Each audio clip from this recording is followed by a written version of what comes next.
एक महत्त्वाची घडामोड कोल्हापुरातनं केशवराव भोसले नाट्यगृहाच्या पुनर्बांधणीच्या कामाला आता वेग आलाय।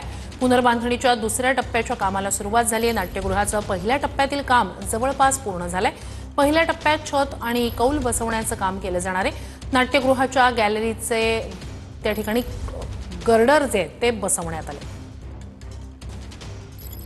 कोल्हापुरातील संगीत सूर्य केशवराव भोसले नाट्यगृह पुनर्बांधणीच्या कामाला पुन्हा एकदा वेग आल्याचं पाहायला मिळते। या नाट्यगृहाच्या पुनर्बांधणीच्या दुसऱ्या टप्प्यातील कामाला आता सुरुवात आहे ती झालेली आहे। पहिल्या टप्प्यातील काम जे आहे ते जवळपास संपलेलं आहे। पहिल्या टप्प्यातील कामामध्ये छताचं काम असेल, लाकडी काम असेल, त्याचबरोबर कौल बसवण्याचं काम असेल, हे काम हाती घेण्यात आलेलं होतं आणि ते आता जवळपास पूर्ण झालेलं आहे आणि त्यानंतर आता दुसऱ्या टप्प्यातील कामाला सुरुवात आहे ती झाल्याचं पाहायला मिळतंय। कोल्हापूरकरांसाठी एक सकारात्मक बाब म्हणावी लागेल।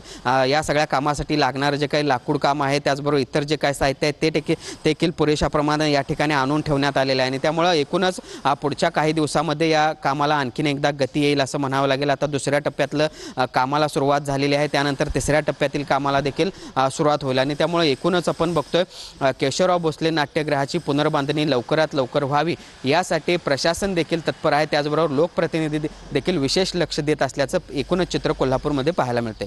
Journalist Sunil Katkar, Bhushan Patil, TV9 Marathi, Kolhapur.